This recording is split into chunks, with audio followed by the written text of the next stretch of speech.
1200 दिनों में बनाया गया टाइटैनिक जहाज सिर्फ 2 घंटों में ही क्यों डूब गया? 10 अप्रैल 1912 ये वो दिन था जब दुनिया का सबसे महंगा जहाज अपने पहले सफर के आगाज के लिए तैयार था। और उस दिन अटलांटिक ओशन बेहद शांतिपूर्वक था और समुद्री तूफान आने का दूर दूर तक कोई चांस नहीं था। जहाज में 1500 लोग सवार भी हो गए थे और लाखों लोग डॉक पर टाइटैनिक के पहले सफर का आगाज देखने के लिए तैयार। ना ही पैसेंजर को और ना ही उन लाखों लोगों को ये पता था कि ये जहाज जो कुछ समय में रवाना होने वाला है, उसको बनाते वक्त 3 ऐसी बड़ी गलतियां की गई है जो इस जहाज को वापस कभी नहीं आने देगी। आखिर ऐसी कौन सी गलतियां थी जो 40 साल का एक्सपीरियंस रखने वाले एडवर्ड स्मिथ को भी नजर नहीं आई? मिस्टेक नंबर 1, दोपहर को ठीक 12 बजे टाइटैनिक ने अपने पहले सफर का आगाज कर दिया और साथ ही टाइटैनिक की गलतियां सामने आना शुरू हो गई। कैप्टन स्मिथ को मालकान की तरफ से ये डेडलाइन मिल चुकी थी कि किसी भी सूरत में 17 अप्रैल तक यानी कि 7 दिनों में न्यूयॉर्क पहुंचना है। इसी वजह से कैप्टन ने शुरू से ही टाइटैनिक की स्पीड को बढ़ा दी और यही थी टाइटैनिक की सबसे बड़ी गलती। दुनिया की कोई भी मशीन हो या गाड़ी या जहाज, उनके कई ऑपरेटिंग सिस्टम होते हैं जिनमें स्पीड लिमिट भी इनका एक पार्ट होता है और उस पार्ट को इस सफर के शुरुआत से ही वॉयलेट कर दिया गया था। मिस्टेक नंबर 2, जहाज की स्पीड भी ज्यादा थी और उससे एक बहुत इंपॉर्टेंट वार्निंग भी मिस हो चुकी थी।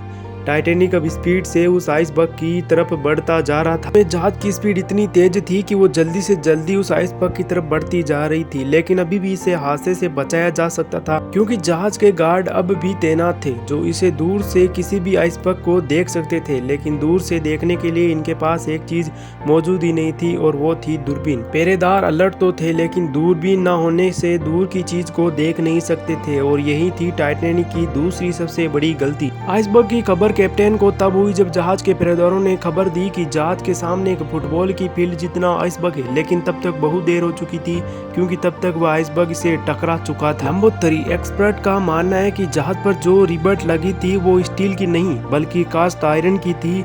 इनका काम लोहे के बड़े बड़े भागों को आपस में जोड़े रखना होता है, लेकिन ये स्टील से नरम होता है, जिस वजह से जहां से आइसबर्ग जहाज की बॉडी से टकराया वहां से वो खुल चुका था और इस वजह से जहाज के अंदर पानी भर गया और फिर क्या वही होना था जो नहीं होना था, यानी कि जहाज पूरी तरह डूब चुका था। और जब जहाज के अंदर पानी भर जाए फिर जहाज को डूबना ही पड़ता है और यही थी इस जहाज की सबसे बड़ी गलती।